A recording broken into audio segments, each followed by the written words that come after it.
Welcome to Advice Accreditation Bureau, the comedy podcast that reckons everyone has advice, just not all of it is good. My name is Andy Prokopis, and today I'm joined by a comedian, MC and cat lover who recently ditched us for Melbourne, probably about 12 months ago. She MC'd my birthday once upon a time, and I'm glad that she's here and we can catch up on what's been going on in her life. Please welcome Freya Morton. Hi. Just quickly as well, on your so I emceed your birthday to about 100 of the hottest gay men I've ever seen in my life. Yep.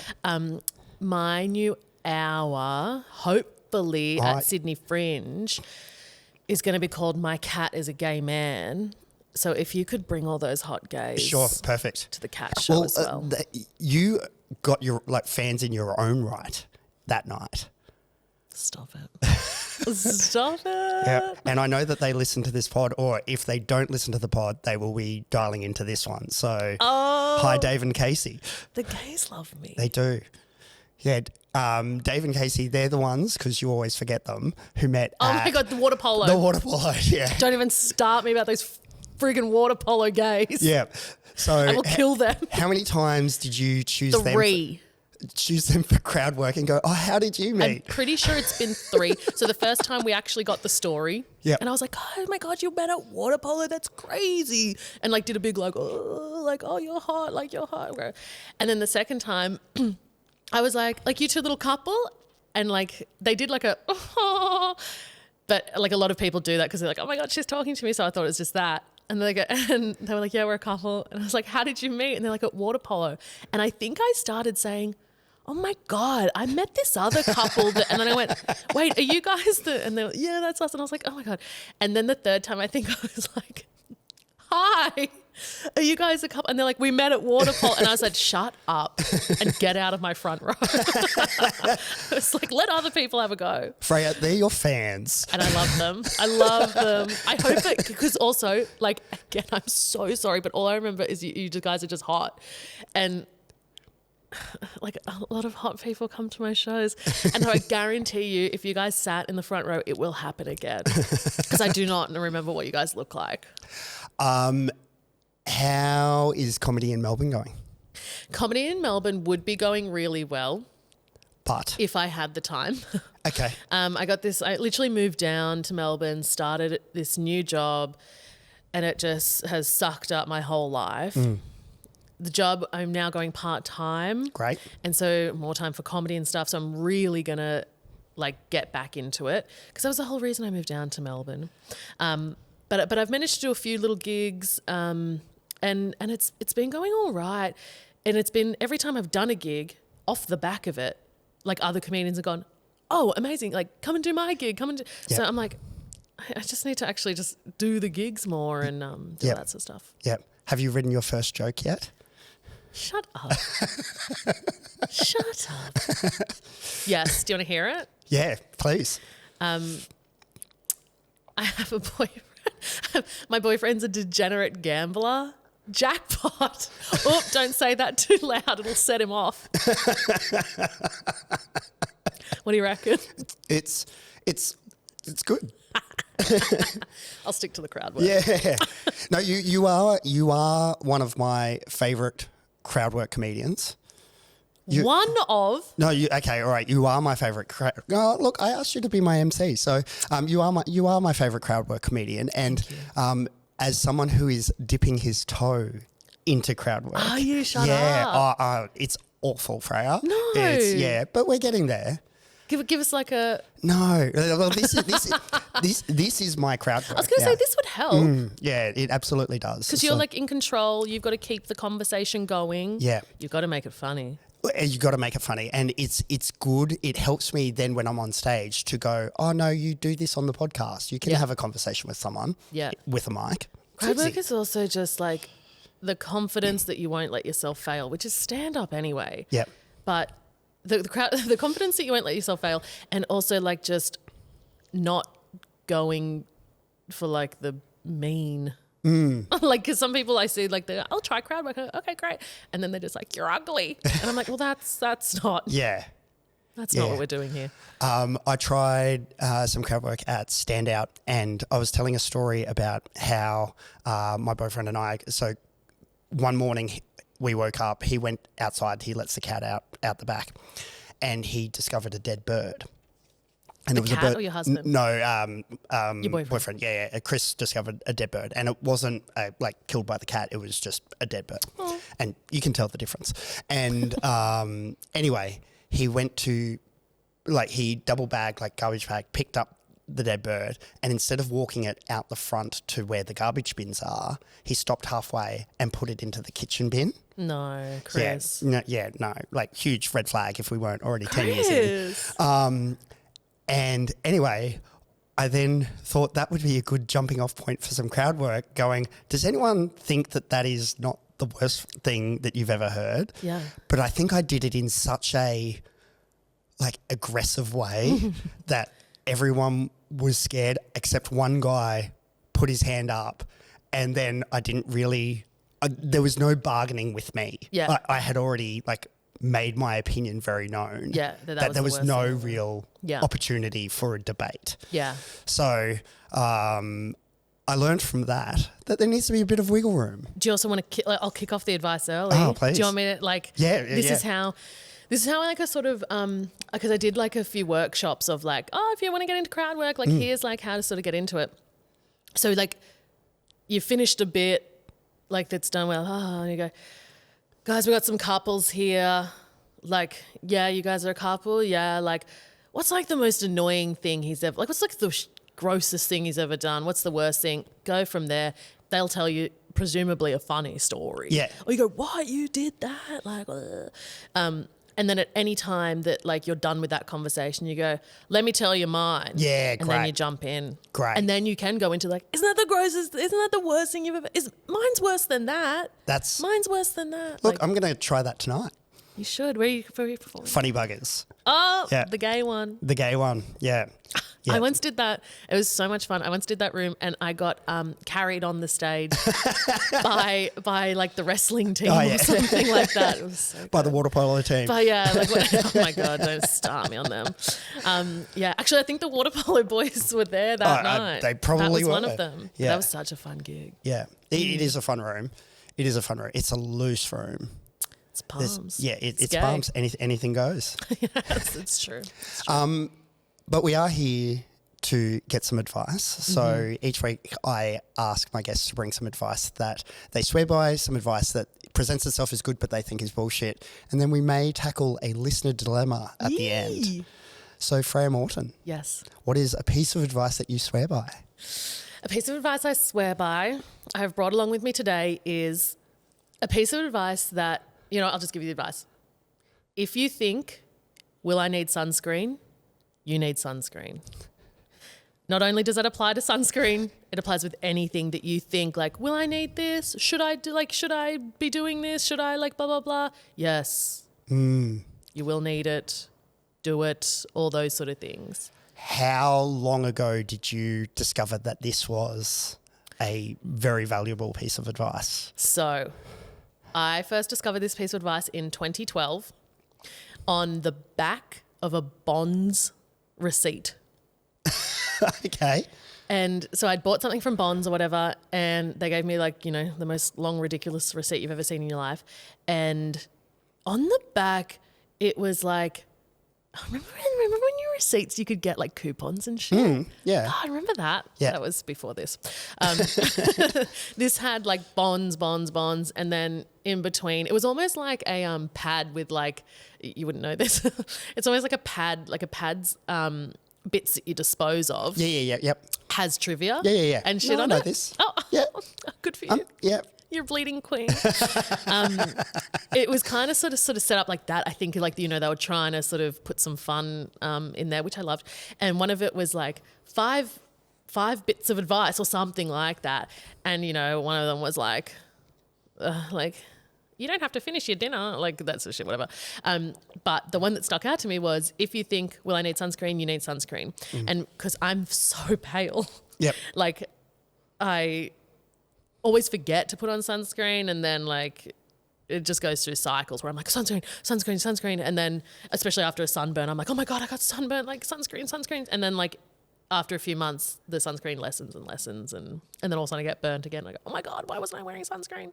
Do you wear daily sunscreen like before leaving the house? Andy, is this an advice thing or is like, did my mum call you up? So I used to have, I got a moisturizer because I moisturize twice a day, every single day. So I found a moisturizer that had sunscreen in it. Yeah, perfect. That's all you need. The Cancer Council moisturizer. Great. And so my biggest issue with wearing sunscreen, shoulders and all that, fine, I'll do that happily. On the face, it just is so sticky, tacky, and like thick, and I just hated the feeling. This one, so good. Yep. You can also get La Roche-Posay, but that costs a small fortune. Well, I had Nick White on the pod, and his bad advice was like any skincare routine that requires more than 3 steps. I'm right there with you, Nick. And I don't do skincare routines, and like Of course he doesn't. Well, yeah. And anyway, I should. But yeah, Have you disclosed your age on this podcast? Yeah, I'm not ashamed about my age. How old are you for? I'm about 42. I was going to say, you must be... Yeah, I'm 42 now. 42 or 43 now. Yeah, I was about to say, about to be 43. I'm like, yeah, I've still got 6 months. There is nothing worse in this world than... Look at you, because you know exactly what I'm going to say. What are you... Number one, men. And number two, like, just people who are so beautiful going like, am I not supposed to like... Oh, am I supposed to use more than just water? Like, and... I'm out here fighting for my life. But I know I need to. But like the clock is ticking. This will only hold up for so long without some kind of. What do your parents look like? They're pretty young, youthful looking. You're fine. But at the same time, there's preventative measures. I would like to think. Yeah. Yeah. And also, it changes in winter. Winter, I need to moisturise. Yeah. That's nice. Yeah, but I don't know whether I'm combination or oily or dry skin. No idea. You don't need to. Yeah. See, the skincare industrial complex has convinced me that I do need to care. Yeah. This is the thing as well. Like, I'm right there with Nick. The less, because like sometimes I'll be like, oh my God, your skin is so nice. Like, what do you use? What do you, like, okay, so first thing you get up, and I'm like, shut up, shut up. Like, whatever. Yeah, because I'm purely, well now, long story short, I got off the pill. But I'm still using contraception. But I got off the pill. Don't worry, everyone. Don't worry. Hear that, Mrs. Morton? She's not wearing sunscreen, but she is wearing contraception. I'm using contraception. Got off the pill, which I'd been on from a teenager just because I had like terrible acne, and it cleared up my acne so good. Like the skin was doing well. Changed contraception, broke out again. And then I got to this point that I was like, oh God, like what am I going to do? What am I going to do? And so then I started using Benzac just recently. What's Benzac? Benzac is like this face sort of wash. I think you can get in a cream as well, but use the face wash. Oh my God, it has like tightened up my pores as well. Yeah. It's like, it's done me wonders. Yeah. Just going back to the advice, the actual advice. No. You mentioned that it applies to anything. So like, if you need a jacket, take a jacket. If you need an umbrella. That's a big one as well. Now that I'm in Melbourne. However, if like I was dressing for Melbourne weather, I'd have to bring everything. Like everything. I'd have to wear like a bikini. Yeah. And then have like a jacket over that. And then like it's just so I'm ready for everything. Yeah. But yeah, and like it just sort of I guess it's sort of actually like boiling it down. It's like trust your gut, trust your instinct. Because I also use it, like it comes into my mind for things like just anything where your gut goes like, oh, should I? Like the scenario I'm thinking of right now is like walking down a street at night and you sort of go, oh God, like should I be doing this or something like that. It's like one of those little things. It's like trust your gut. Yep.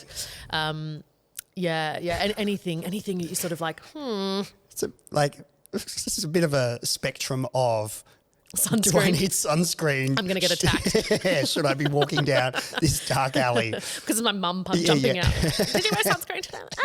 No, mum, obviously not. I'm red. Look, it's got some, it's diverse advice. Yeah. Yeah. I'll tell you, just quickly as well, once I wore the sunscreen and it was the Cancer Council moisturiser one. So I had that on my face and I was working on the Aria's red carpet.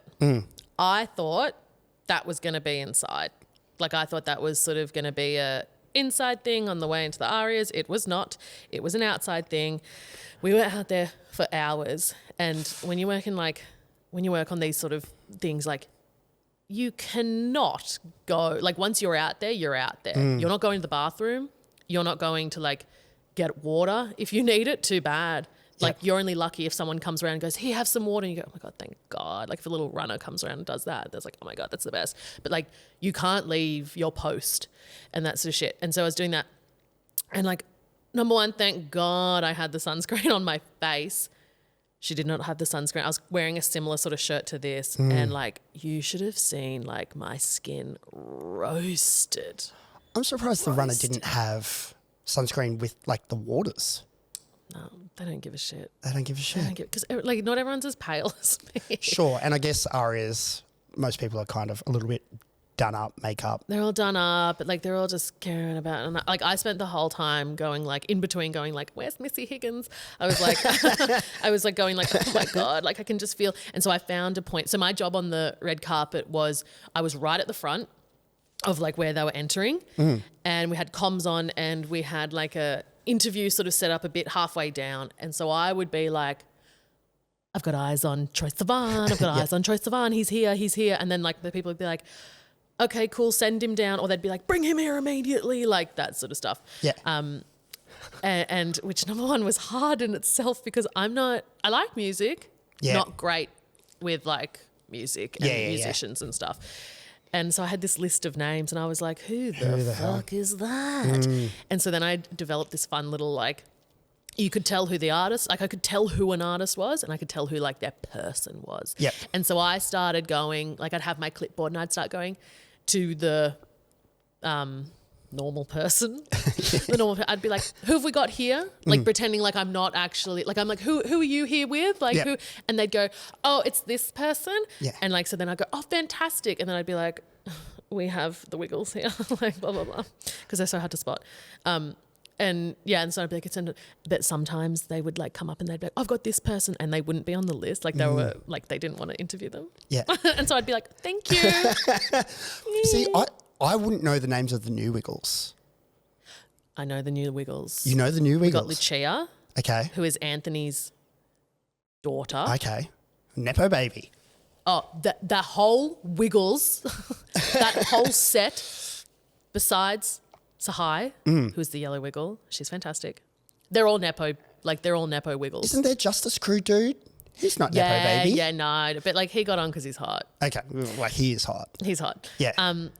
Like the Tree of Wisdom. Have you heard about this guy? Yes, but not enough to know exactly what it is. But you've seen him? I don't think so. Is he a Wiggle, like Wiggle He's child? Anthony's nephew. Oh, gosh. And Lucia's Anthony's daughter. Yeah. What about the other kids and nephews of the other ones? No, they don't give a fuck about them. They have no talent. Because Anthony's the only one left. One of my favourite stories about the Wiggle is who was the yellow Wiggle? The Wiggles. Just the one. The one Wiggle. No, who was the girl yellow Wiggle who left? Emma. Emma Memma. She's now called. So I love the Wiggles as a commercial exercise. I think what they've done is like crazy. But that they brought on a girl, and so little girls would have someone to look to, that representation, but also added the bow because it was something to sell at the gift shop. Something to sell at the gift shop. Genius. I'd buy that. Yeah. If I had a kid, I'd buy that. I'd be like, who wants bows? Because mummy's getting a bow. Yeah. And you know what? Nothing makes me happier than when you see like a little boy with the bow as well. Yeah. So cute. So cute. I do, because they don't know, because that's the thing as well with the bow, as you say, it's like the selling point. Like especially like little kids, like they don't, like they just see the bow and like to them it's not, oh, that one's on the girl and the boys don't have them, but they just like, I want the bow, like I want to be like Emma. Yeah. Want to hear like a fun story about Emma as well? Absolutely. Is this from the Arias? No, although she was there. I met her a few times, like just from work, like so not really met her. Number one, she's so nice. She's so lovely, just as she seems and everything like that. But at uni, I slept with the hottest guy ever. Oh my God, he was so hot. Anyway, and we're like lying there and he randomly goes, he was so hot, but like a little bit dumb. And by a little bit, I mean, he was very dumb. We were lying there and he goes, just randomly, have you ever dated anyone famous? And at this stage I was like 19 or 20 or something. And I went, no, no.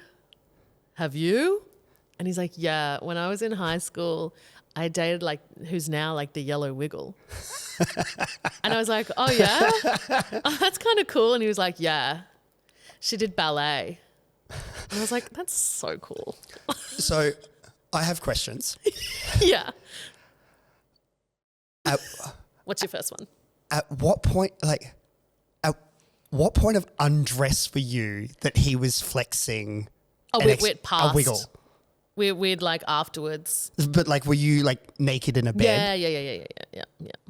That's weird, man. Yeah, he's a weird dude. He was a weird dude. He was. What does that mean? What does that mean? Like, as in like. That's just the end of my sentence. Oh, okay, cool. I thought it was like a drag queen. Yeah, it is. Oh, that's just me cool. getting out of finishing the sentence. He was doing crowd work on you. Yeah. Yeah. And you know what? That's the moment that I decided I'll become a comedian. He's been my inspiration ever since. But just going back to the Arias because is that how it feels? What? To have crowd work done to you? Oh my God. No, going back to the Arias because I've worked in radio for 20 odd years, like Australian radio. I reckon if you dropped me on the red carpet at the Arias this year, I would have real trouble. Yeah. Identifying who's who. Have I ever told you about my $1 billion idea that I keep telling people about, just not doing anything about, called Face Shazam? Like, you haven't, but I've already figured out what it is by the name of it. Look, it probably already exists on like your Google Glasses or whatever, or Vision Pros. I'm just because you need it on. You need something because you need it subtly done. There's a person you've met this person, probably slept with this person before, but you cannot remember their name. It does. I'm not going to have that issue. It does that. How many people have you slept with that you can't even remember their names? Oh, this is a question for another pod. No, I would say like gay men versus straight. Yeah. Versus straight female. Straight female. There's a big. Yeah. There's a big. I'm not going to do the tongue pop. But that way it will tell you, it will pull from like Facebook or Instagram or wherever, LinkedIn. I could have used that so and it will go, this is that person, this is how you know them. I love the idea that, because not that many people have Meta glasses or anything. Like once those are in, like it's going to be a subtle, like sort of like tap. Yeah. But at the moment, I would have to put my phone up to someone's face and then go, Just oh my God, Jeremy, what is up? I haven't seen you in so long. Like I like that, just sort of like people just. Yeah. Can you just stare into this QR code? Hold on, just look forward. But yeah, like I need that. I'm not good. I'm good with faces. I'm not good with names. Same. And especially bad at names if I have the person on social media and they've changed their name, or like there's people that say like I was friends with ages ago, I knew them ages ago, we got them on Instagram. Years have been like, so like since uni it's been like 10 years. And there's people now that like I cannot for the life of you tell you their real name, but I'm like, oh my God, that's like... You use the handle? Yeah, like it'd be like someone going, I forget what Freya's last name is, but that's freya.comedy.au. Yeah. Like that sort of vibe where you go like, oh, because like there's someone that, I'm trying to think of someone that like won't, don't listen to this or like stumble upon this. But yeah, like, you know, it's a lot of people. Well, like actually this is a good one. There's so many people at my work right now that have been like, you know, once one person adds you at your work, like they all sort of start trickling in. Yep. And that's been happening. And some of them like don't have the slightest resemblance of their name or their profile picture. Like, and so I'm like, who the fuck's this? But because they've all got mutual friends with work, I'm like, okay, well, it's someone from work. And then I have to be like, who is this? And like, that's Zach. And I'm like, oh shit. Like, okay, cool. But I guarantee you in like 10 years, I'm going to go, I'll run into Zach and I'll be like, oh my God, hey, the underscore, like king underscore of underscore. Yeah, like that shit. Funny story similar to that is there's this guy who I've known around the Sydney scene, just gays, for years. And we follow each other on Instagram. And literally a couple of weeks ago, he posted photos of him at his Australian citizenship ceremony. Good for him. And I'm welcome. Like, yeah, welcome. And I kind of looked at him like, that guy could have an accent and I have no idea. Yeah, true. It could be a thick Irish accent. Oh, and I... God willing. And I would have there was a genuine surprise of, he wasn't Australian. Yeah. Where is he from? And... years. Because you've only seen him as a JPEG. Only seen him as a JPEG. Probably said hello here and there, like in a beer garden or wherever. Yeah. But yeah, I just remember that feeling of I actually genuinely have no idea who this guy actually is. I kind of love it though. It gets complicated. It gets so complicated. Yeah, but I love it when someone comes up on the feed and never really posts either and I go, oh, hello. Like, wait, who are you? Who's this? I'm like, oh, that's right. But then you don't know whether you actually know the person or whether it's just a thirst follow or for whatever reason you How have many thirst followers you got? Oh, heaps. How many thirst followers have you got? Oh, look, I don't want to get into that, but... How many followers you got on Instagram? About 20,000. Shut up. Yeah. Do you? Yeah. I'm very funny, Freya. Not that funny. But in terms of your advice, it's, I like the trust your gut passed on. Like, I think the question itself is a good filter. Mm-hmm.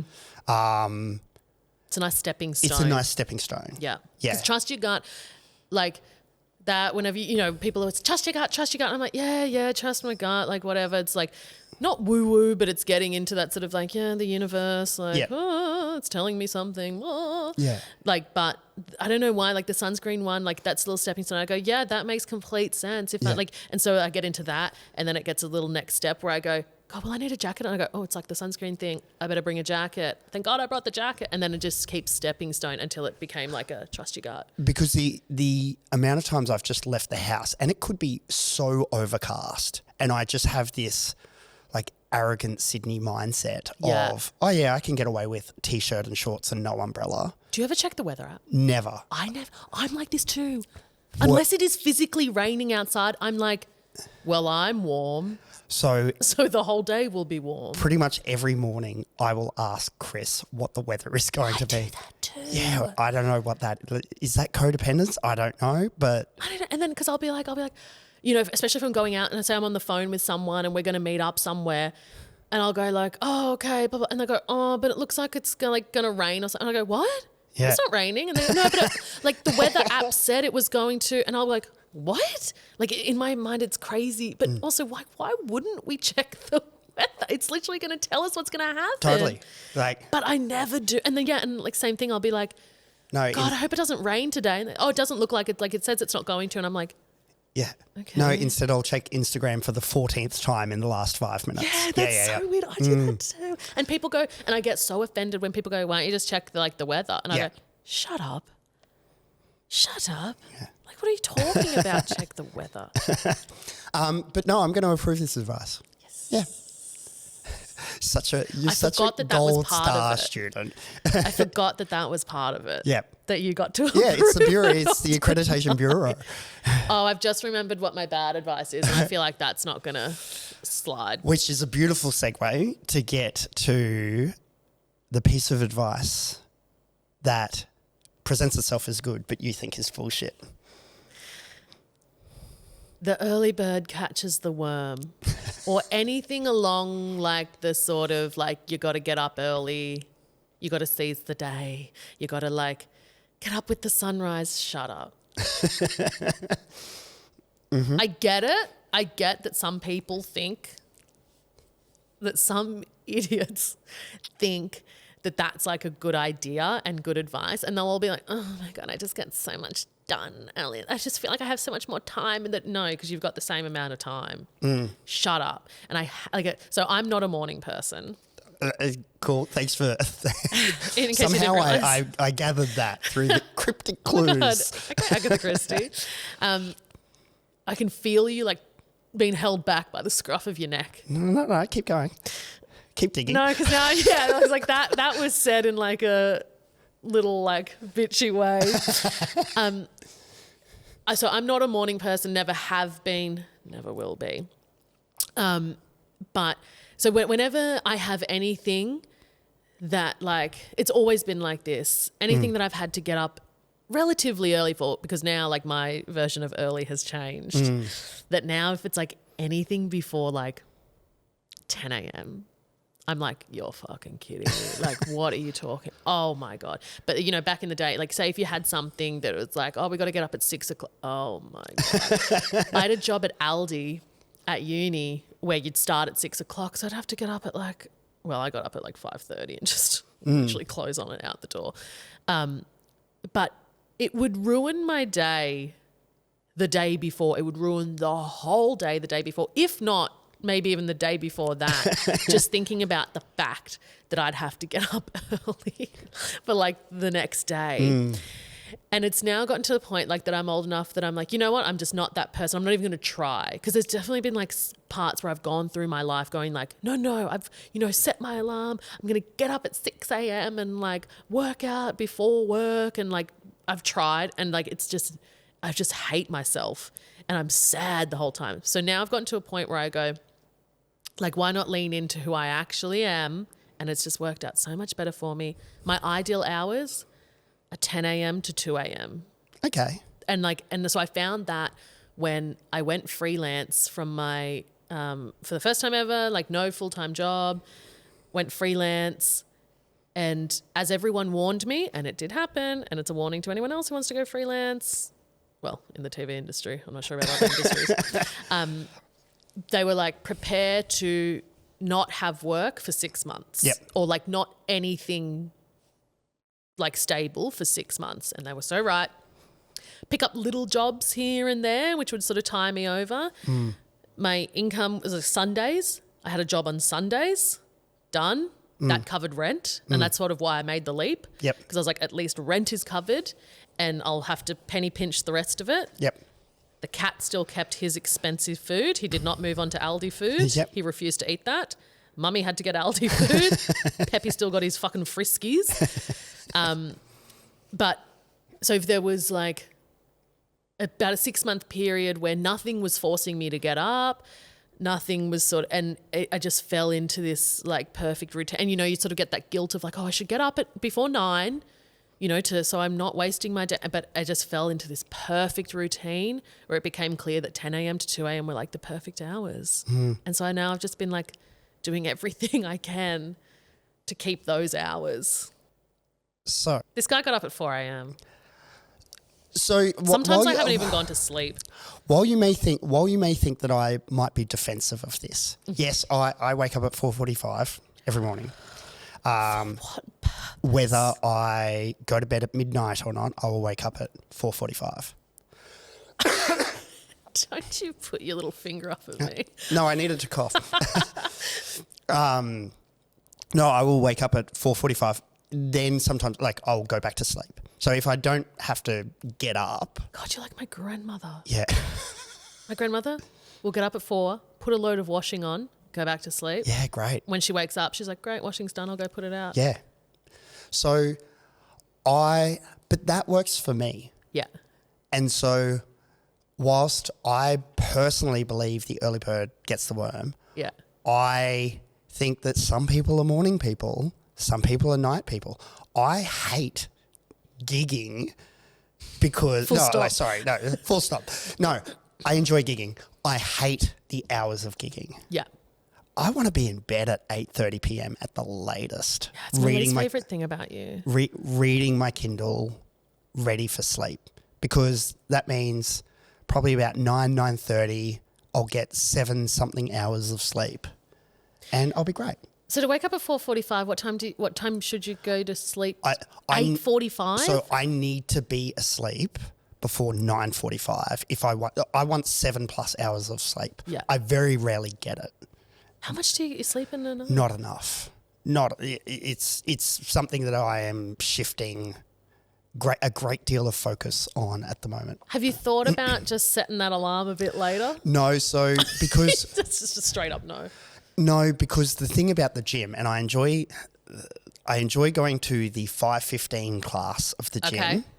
because that's one, where my friends go. Aww. Two, for me to wake up, roll out of bed, throw gym clothes on, go to the gym. There's no real barriers. Yep. Like getting out of bed is the hardest part, and I don't snooze or I don't do anything like that. I'm either going to the gym or just, I need more sleep. Done. It's one or the other. Can you go to the gym without eating? Yeah. I struggle to go to the gym with eating. I feel like I'm about to hurl. Not even like a nani or anything? Yeah, I Don't you get lightheaded? Nah. I guess your body's sort of gotten used to it. Totally. Yeah. I train fasted all the time. I'd be like, Yeah. I did like 3 bench presses the other day. Oh, well done. And I hadn't, thank you. And I hadn't eaten in like for 6 hours or something. And I was like, whoa, I'm about to like pass out. Why are you going 6 hours without eating, Freya? Your mum wants to know. Mummy wants to know. That's just like my life. I'm just chaotic now. I'm like I'm not following society's rules anymore. And that goes for babies as well, just as putting that out there. Hence the contraception. But just anything. I'm just like, I don't care about society's rules anymore. You don't want kids? Don't want kids. Yuck. Yuck. I don't want kids either. Which, well, you might like hopefully what my show turns out to be. Great. This show called so this show started out as Jamie Oliver wants me to kill my cat. Yep. Which is true. And then, so now, and I sort of did it last year at Sydney Fringe. It was actually like Freya, work in progress or something like that. But unofficially I called it Jamie Oliver wants me to kill my cat. And that was very like work in progress. And then this year I was like, no, I'm actually going to do the show properly, like write it out, like have actual jokes in there. And then I realised I didn't actually want to make it about Jamie Oliver telling me that Peppy should die. And then then I was like, oh, it should just be more about my cat, and I'm like, that's the thing. But then it's also I've now actually realised it's turned into more of an exploration of I am happiest when I'm with my best friend, who's a gay guy. And I have never connected with someone like this. Why do I still people having to be like, have you met anyone? Are there any men in you? Yes, there's a man in my life that makes me so happy and fulfills my life and is my other half and everything like that. Unfortunately for everyone else, for society, he is a gay man. But why can't we just why can't I just be happy with my cats and my gay man? Who's the gay man? His name's Sean. Okay. Do I know Sean? I don't think so. Okay. He was a friend from high school. This is such an interesting story, actually. Right? So he was a friend from high school, and we're in the same group and everything. I wouldn't say we were like besties, but we'd hang out. We'd definitely hang out in group settings. That's the thing. Every now and again, I'd go over to his house and he'd play piano at me, which was lovely, and all that sort of stuff. But as soon as high school finished, he moved down to Melbourne, And I'm not a very good, I'm not a reach out sort of like, how are you going? No. Like I'm not doing that. However, if like this, Andy, like it's been so long since I've seen you. Yeah. But I'll pick up right where we left off. Totally. Chat. And so I hadn't seen Sean. I think I'd seen Sean about 3 times in about 10 years. Right. And it was only because I was going to see my other friend that he like lived with. Yep. And so I'd be like, oh, hey, Shawnee. Like, and those times were like, okay, cool. Like, we're still good friends and whatnot. And then during COVID, I wanted to go down to Tasmania. I wanted to live in Jesus. I wanted to go visit. Sorry, Tasmania. Got a little drive-by shooting there. I wanted to go and travel in Tasmania. Yep. And I was like, I would like to go with someone. And my friend that I had been traveling with quite a bit, that I traveled with and we had a good like connection whenever we traveled, he'd already been down like a few months beforehand. So I was like, and because he'd said like, do you want to come? But it's these dates. And I was like, oh, I've got shit on those dates, so I can't. But then I was like, oh, I do want to go to Tassie. And so I was like, okay, well, I can't, like, you're not going with my friend Fisher. And then I was like, everyone else I know is kind of in a relationship or I don't really want to travel with. And because I was like, I don't really want to go with someone in a relationship because number one, what if they do the awkward like, oh, and I'll bring Gary. And I go, fucking hell. Or they'll just sort of talk about Gary the whole time. And I was just like, whatever. And I said, God, I don't really have anyone that and I said, what about Sean? Like so randomly, I was like, I wonder if he'd be keen. Again, haven't spoken to him at this stage in about 4 years. Yeah. So I randomly messaged him. I didn't even know if it was still his number. And I said, hey, Sean, it's Freya. Like if this is still your number, I'm thinking of going to Tasmania sometime in March. Would you be open to it? I'm not sure if you would. Just an idea. Like, let me know. Yep. And I literally put down sent the text, put down my phone, and I was like good for me for like reaching out to someone as well, and like sort of trying to connect this new relationship, like rekindle an old relationship. Bing, bing. And I look at my phone, and this sums up Sean to a T. He goes, yes, I would. These are the dates that would work best for me. You ask your work. You put in your leave for your work, let me know, and then I'll put in my leave. Like, he's like, he's like in HR, so he's like, my leave gets approved. He's like, you secure yours for those dates, and then I'll do mine. And I went, oh my God, like, ooh, hold on, ooh. Number one, he replied so quickly. Number two, like, he's actually going to do it. And I was like, oh, okay, yeah, no worries. And then he wrote, this is not going to be one of those things where people say they're going to do something and not. And I went, okay. Yeah. And then like a week later, like I hadn't fully said that like if I've put in my dates or if they've been approved or anything. And he goes, and he messages me and goes, has your leave been approved yet? Like you better reply to this saying you've at least put it in. I will follow up via email. I was like, oh my God. And then we had this and everyone was like saying to me like, hold on, you're going to spend a week with this guy that you were friends with. Like it's a whole week in this and plus traveling like and we had the best week ever. Look, it's a big swing. Huge swing. Best swing of my life. Yeah, and best swing like of my life. So good that it paid off, but holy hell. It could have gone. He said everyone was doing the same to him, being like, what? Yeah. What if like day 2 you realize you guys like don't travel the same? Yeah. You're not compatible. And he's like, yeah. And because like, we're sleeping in like the same room. Like God knows what could have happened. And we just had the best time ever. I love that. I have a big thing for making new adult friends. And I know like you known each other, but like forging the bond that you now have. That's not easy as an adult. It is so hard to make friends as an adult. Yeah. So hard. One of my best mates, he lives in Melbourne and we met in London. We were both living in London at the time and I had met his now ex-boyfriend first and followed him on Facebook. This is how long ago it was. We became friends. We became friends on Facebook and I recognised Che in his ex-boyfriend, like his boyfriend's photos. And then I was out one night at the Two Brewers in Clapham and recognised Che just purely from the photos. And I ran up to him knowing he was Australian and I went, "You're Che Boss Walker." And he's like, yeah. And he's like, my name's Andy. I'm friends with Pat. You're Australian. I'm Australian. Let's be best friends. And he's like, okay. And ever since then, like that's 15 years on, we don't speak every day by any means, but he's one of those friends who you pick up the phone or just like leave voicemails that just go, oh, you don't like the C word, I won't say it, but we just leave voicemail. It's just call and the voicemail is, oh, Andy's called. Yep, and that's it. Yeah. That's so sweet that you didn't say it for me. Yeah, I know. Yeah. You know what though? I'm changing my stance on it a little bit. Okay. Because the whole reason I didn't like it is because years ago it was only used as a derogatory for women. Okay, yep. Now, and it's like the word bitch. I didn't like the word bitch like years ago, again, because it was only used for derogatory. It was only used for like strong women in the workplace. Yeah. That men just wanted to be like, she's such a fucking bitch. Yeah. Like she's a bitch and everything.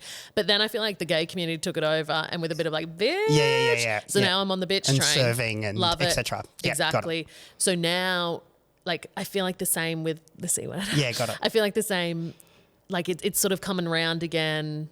Yeah. Like I'm getting more on the train of it. I reckon there's going to be a day in your lifetime where you will be like welcomed in to being able to say the f-slur. That you will be that. Sean lets me. Okay, well, great. See, and I feel that en masse will happen within your lifetime. Because I also get called like f-slur hag. Oh, yeah. Like that's what I get a lot. Sean lets me, and like we use it, and again, like in like the sort of funner, sort of, and sometimes I say it like derogatory to him. Yeah. During that holiday in Tasmania. I let it out a few times whenever he was annoying me. But like, use it in that sort of like, yes. But to the point that I, not accidentally, like I knew what I was saying, but I said it to another gay friend and he was like, what the hell? And he's like, do you think you can say it? And I was like, oh, I'm so sorry. Like I was like, I'm so sorry. Like, I don't mean it. Like, I was like, I was getting the feeling of like being with my friend Sean. Who Yeah. And they're like, no, it's all good. It's all good. So I have been like, okay, Freya, like you can't say it everywhere. I'm still figuring out, like I grew up in Queensland, so it was pretty loaded. Yeah. So I'm still kind of figuring out Girl, I'm from Gundagai. My relationship with it. Like if someone like a friend or something said to me, I wouldn't bat an eyelid, but I'm not quite at the stage where for me to say it on stage, and I have done, it would need to be so wrapped in context. Yeah. It wouldn't just be a throwaway for a laugh. Yeah. Jared Prayne. Yeah. So Jared Prayne. Yeah. We should use that instead of the f-slur. He's a Jared Prayne. Jared would love it. He would. Bless him. So with bad advice, we throw it into the bin together. So absolutely. I think each to their own. It's not a blanket. Like I think it's great but it works for me. Yeah. So just get 7-8 hours sleep, everyone. Which I do. If I get less than 7. So you are absolutely one-upping me on that front. And I feel that is more important than actual which hours you're awake for. Yeah. Yeah. Yeah. Well, This is hard. I think if you didn't do comedy, as you say, at the gig times, you would go to bed earlier. Oh, yeah, 100%. And you would get your 8 hours. Yeah. It's because you've done this to yourself. Yeah. I've made terrible choices. Yes, you have. All right, time for a listener dilemma. Okay. So Oscar has written in. Hi, Oscar. My friend looked after my cat while I was overseas. Cat. I left very clear instructions because my cat had health issues and needed specific food. When I got back, the cat seemed off and got sick shortly after. Nothing fatal, thankfully, but still it was enough in vet bills. I started wondering whether my friend had actually followed the instructions or just winged it.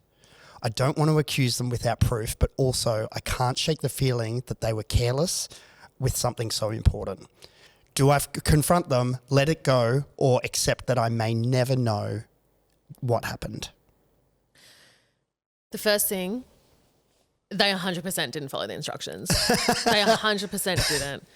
My cat doesn't have dietary requirements or any. Oh, he does have dietary requirements, but that's sort of, that food's the only food. Like he doesn't have any sort of other medical requirements or anything like that.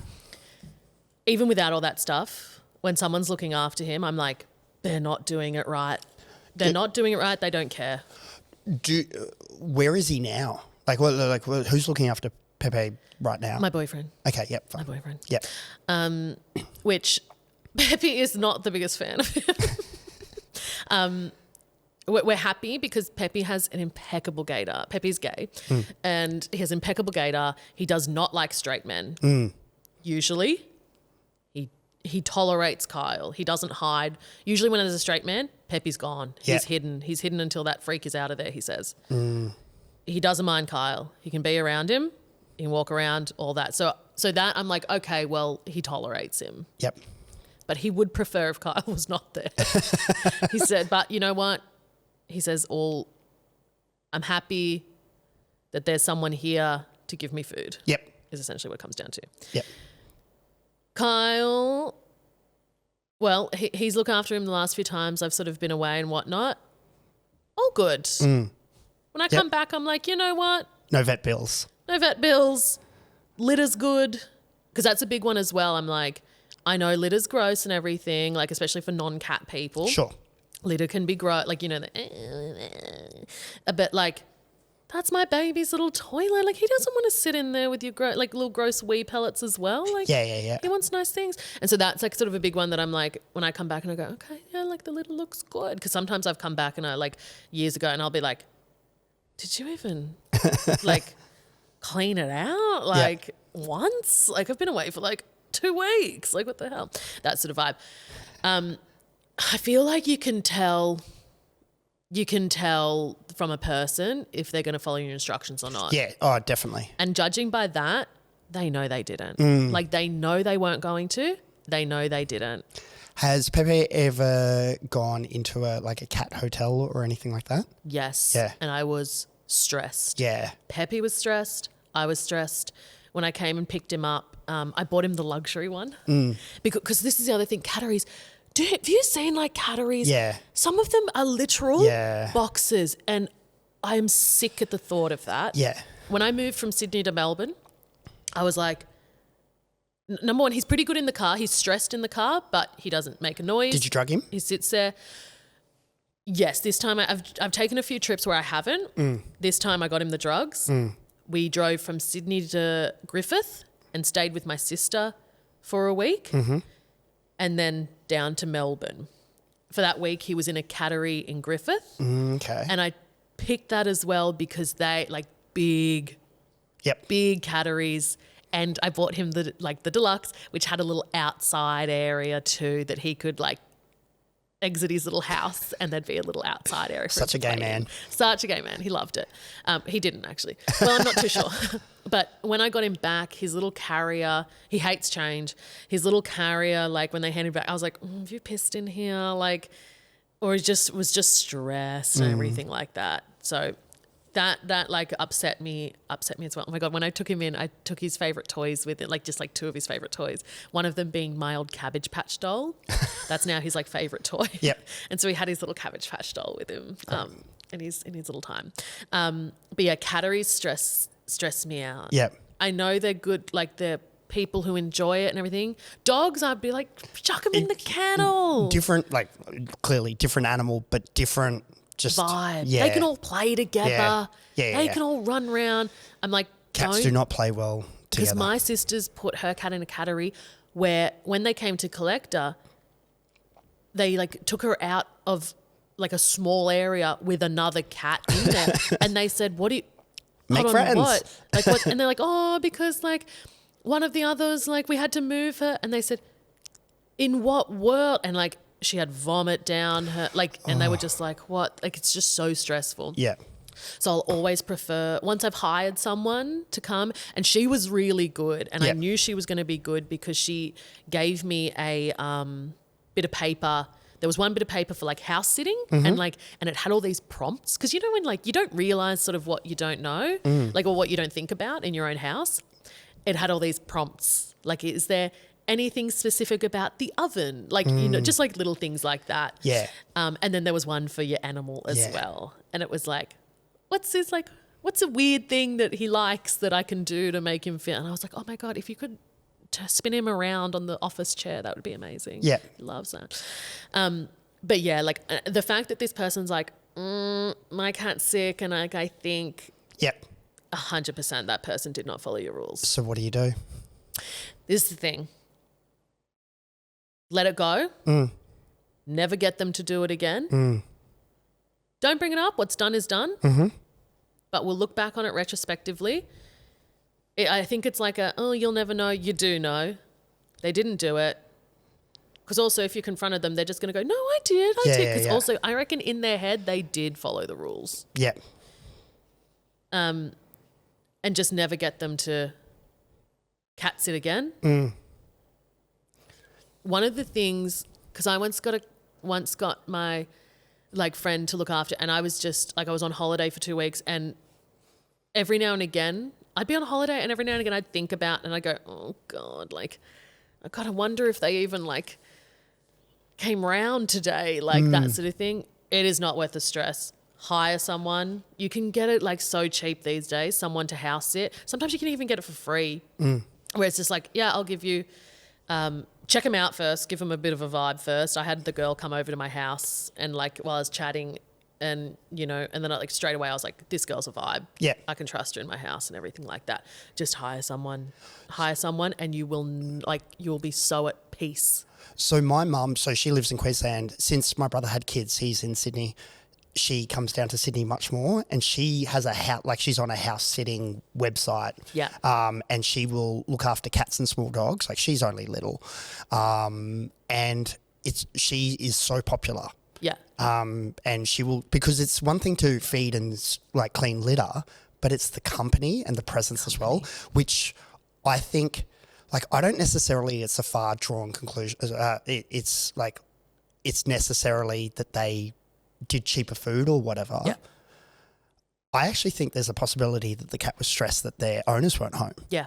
So I don't necessarily. And someone's coming and going. And someone's coming and going who they don't necessarily know, and are probably only coming and going to feed it and give it a pat and change the litter, and then they're out again. Because I've had that. Peppy is such a people person. Yeah. Not for straight guys. Not for straight guys, but he's such a people person. And that was my big thing as well. And especially now that I live alone, I'm hyper aware of Peppy being alone. Like, 'cause there'll also be times, and this was also me, like in Sydney, if I would work for the day, then go to a gig, and then, you know, I'd be with my friends and they'd go, let's go out for dinner, let's go here. And I'd go, I have to get home. Yeah. I have been working like all day, and now I've come to this gig. Like, I got to go see Peppy. Like, he'll be so stressed that mummy isn't there. And so now I'm like hyper aware of it too. And I'm hyper aware of it when anyone, because I know Kyle's comfortable enough in my house, and and I've asked him to, that he knows he just stays the whole time. Great. He goes to work, he comes back, stays the night. Like, that's like my ideal. Perfect. My ideal man. But yeah, someone to look after Peppy. You're so right. It's like, it's the stress of like, and because they go, like, as soon as that door closes, they go, are you coming back? Yeah. When's mum and dad coming back? Like, because once as well, Peppy got so stressed by the presence of a new boyfriend. God, I've had so many boyfriends. Peppy got so stressed by the presence of a new man. This was years ago. He got a UTI. His little urethra expanded, got all infected and whatnot from stress of this person. And I said to the guy, because I was like, oh my God, this cat's got a UTI. Yeah. He is trying to piss, he cannot piss. Yeah. And so I took him to the vet, and they were like, he's got a stress-induced UTI, blah, blah, blah. And they were like, who's new? And I said, new boyfriend. And they said, that's it. Yeah. And when I told the boyfriend that, he was like, no. And I was like, what do you mean no? Like, I'm not saying like, yeah, blah, blah, blah, which I was, but I was like, you don't get it. Like, you just don't get it. You don't get it. You know, I've told you the story about what has been called my dead trans cat. No. and I am very, very conscious of time, but in very, very quickly. So our cat before Walter. So Chris had Leo before Chris and I started dating, and he was desexed when he was a kitten, but then he kept on getting the stress crystals that blocked his urethra, and the fourth emergency surgery or visit to they went, there's actually something we can do and cut the shaft off and fold it into a vagina. Yeah. And so we had our, I don't think he identifies as trans. He just has. He's just a castrated cat. Yeah. So, but that's a big debate in our house. Howling. Yeah. And but then he got diabetes. And so Chris was injecting this cat twice a day, 12 hours apart, with insulin or whatever to keep it alive. And it just got to a point where I'm like, it's time. Of course, honey. He said that. Well, no. But and he was a really sick cat. Yeah. And love him as we did and do.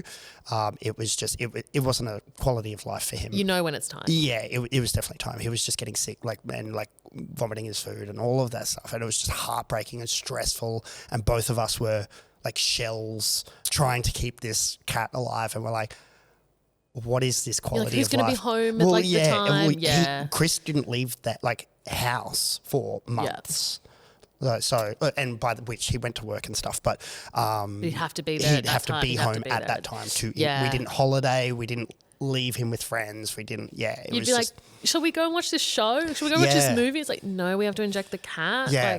So I'm more than familiar with the crystals. Yeah. Yeah. But that's the thing. If you went away and you're like, hey, the cat needs yeah. I'm sure you as well, but Chris especially would be like, they're not going to inject him on the dot every 12 hours. So our mum, who would normally come down and look after Walter, it was kind of getting to the point where we were thinking about going on a holiday. She was super nervous about the prospect of injecting this cat. Yeah, I would be too. It was very stressful for everyone. But in that time, we just kind of decided, no, this isn't right for him or us. So the cat was like, kill me. Anyway, that's a good spot to end on.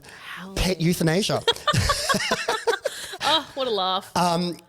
But before we go, I agree with your advice. I think just be you can't change anything.